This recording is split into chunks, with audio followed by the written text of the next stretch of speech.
ഇത്ര നാളിന് ശേഷമാണ് ആൾക്കാരെ കാണുന്നത്. സത്യം. എന്ത് തോന്നുന്നു പുറത്തേക്ക് വന്നപ്പോ? ഭയങ്കര ആശ്വാസം തോന്നുന്നു സർ. അങ്ങനെയല്ലല്ലോ, ഒരു ഗെയിമിന് പോയതല്ലേ. അതെ, 100 ദിവസം കഴിഞ്ഞാൽ തിരിച്ചു വരുള്ളൂ എന്നൊക്കെ പറഞ്ഞ് പോയ ആളല്ലേ. അല്ല സർ, ഞാൻ ഇത്രയും ദിവസം നിന്നത് തന്നെ വലിയൊരു കാര്യമാണ്.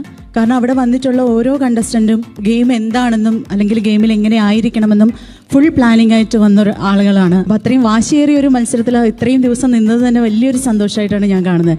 അപ്പോൾ അവിടുന്ന് പോന്നപ്പോൾ അവരെ ഇനി കാണാൻ പറ്റില്ല, അവരോടൊപ്പം ഇനി ചെലവഴിക്കാൻ പറ്റില്ല എന്ന് മാത്രമേ തോന്നിയുള്ളൂ.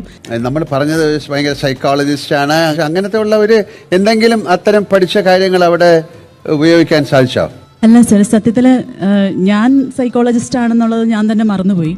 കാരണം ഞങ്ങൾ അവിടെ ഇരുന്ന് ഓരോരുത്തരെ കഷ്ടപ്പെട്ട് ഓരോന്ന് പ്ലാൻ ചെയ്യും. ഏറ്റവും മുകളിലിരുന്ന് വേറൊരാൾ ഇത് കാണും, അതവിടെ പൊളിയും. പക്ഷേ പൊളിയാതെ നിൽക്കുന്ന ഒരു മൈൻഡ് ഗെയിം ഉള്ള ഒരാൾ അവിടെ ഉണ്ടാവും.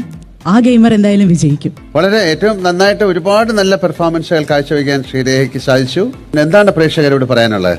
എനിക്ക് എന്നെ മനസ്സിലാക്കാനും എനിക്ക് എന്നെ പ്രൊജക്റ്റ് ചെയ്യാനും കിട്ടിയ ഏറ്റവും വലിയൊരു വേദിയാണ്. ഞാനൊരു വിന്നറായിട്ടാണ് പുറത്തേക്ക് പോകുന്നത്. ആരെങ്കിലും ഭയങ്കരമായിട്ട് മിസ് ചെയ്യോ?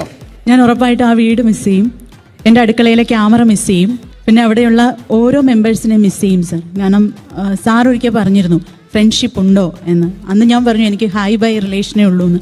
പക്ഷെ സാർ അന്ന് അത് പറഞ്ഞു പോയതിന് ശേഷം ഞാൻ അവിടെയുള്ള ഓരോ കണ്ടസ്റ്റൻറ്റുമായിട്ട് ഒരു റിലേഷൻ ഉണ്ടാക്കിയെടുത്തു. ശരി.